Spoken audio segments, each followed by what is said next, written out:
Bakit may nasasaktan at bakit may nananakit?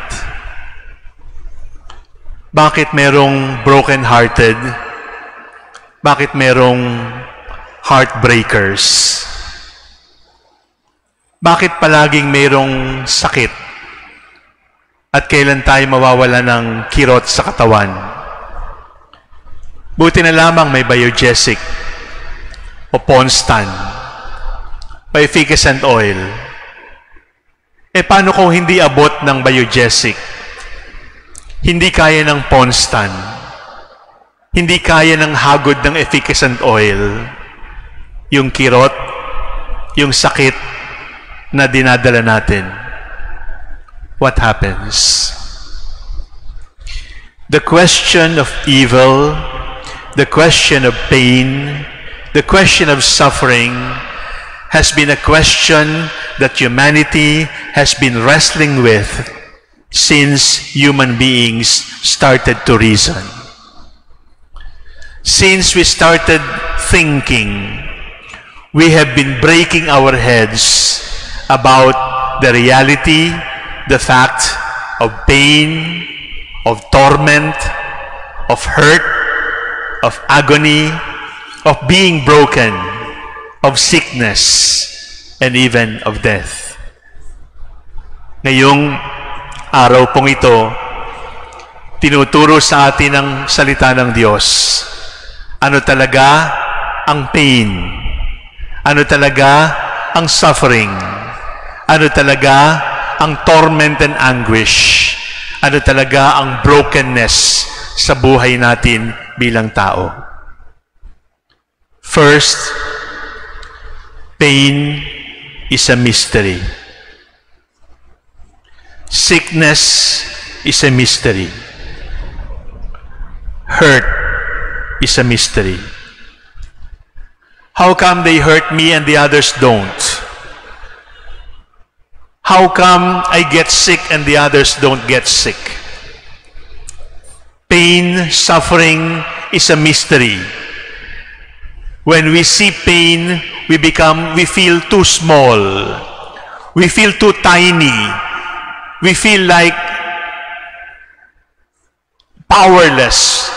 We feel like weak creatures unable to fight a great mystery which is pain.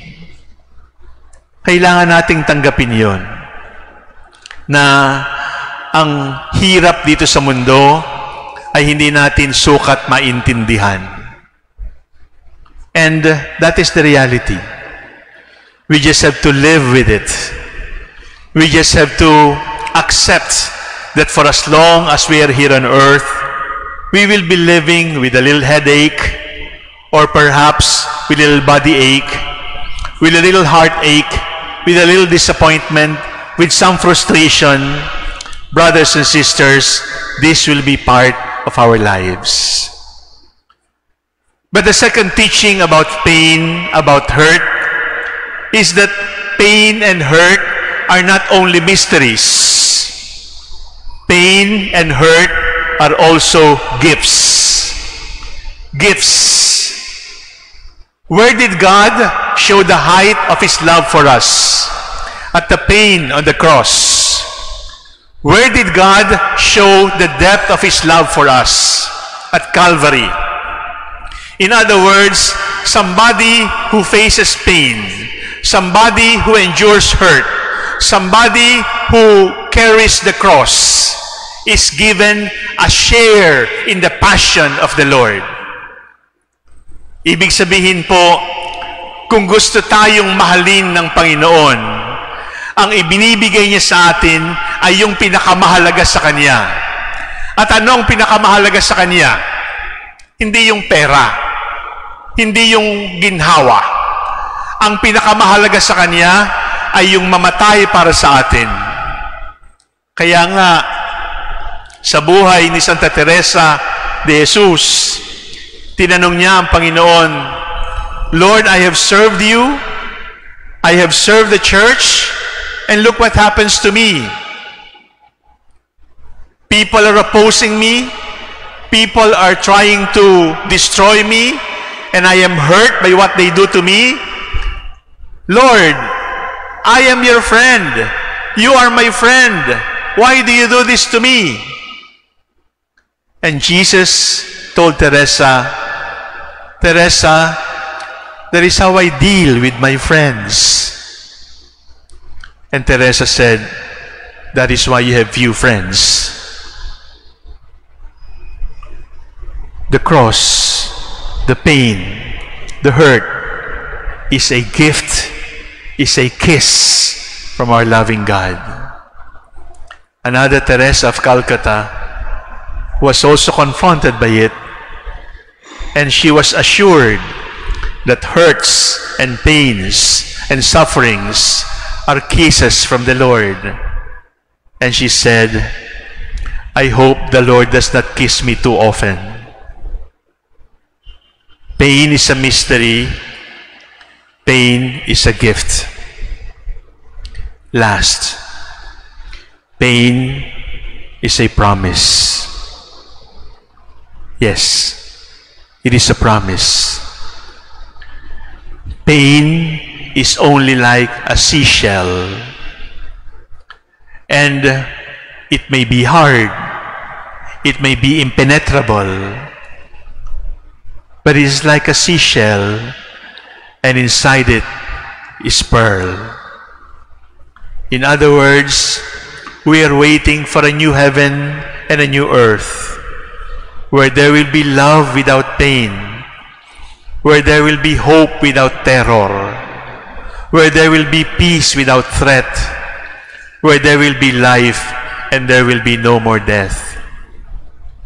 Kapag tayo ay nakakaranas ng hirap dito sa mundo, alalahanin natin, sa kabilang buhay ay may buhay na wala ng kirot, wala ng biogesic, wala ng ponstan, wala ng samaan ng loob.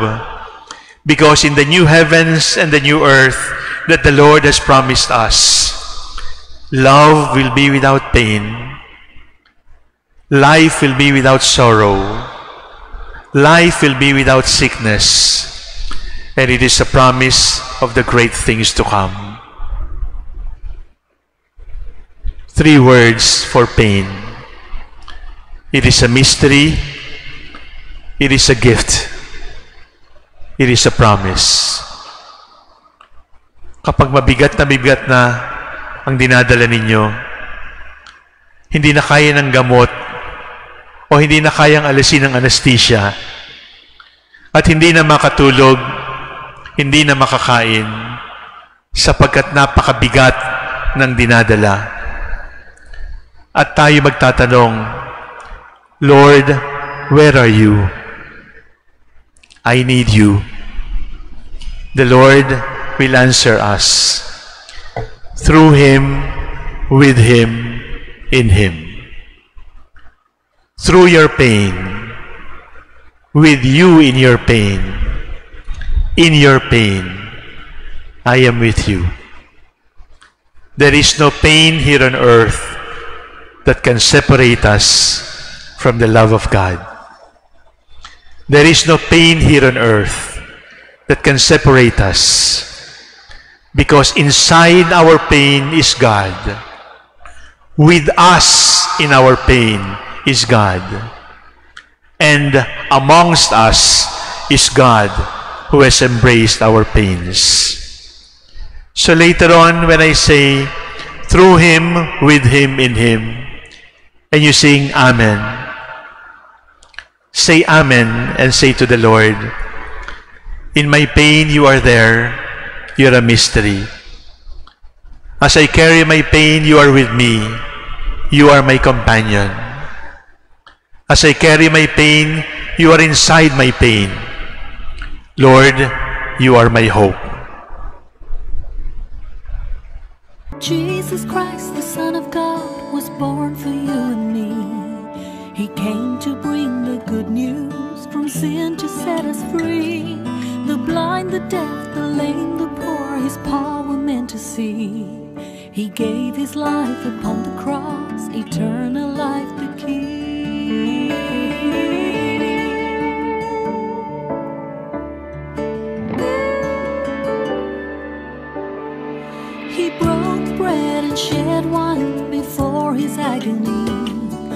share the body and the blood in His memory. To make His message known is our responsibility. So here we are to pledge our lives to the Lord.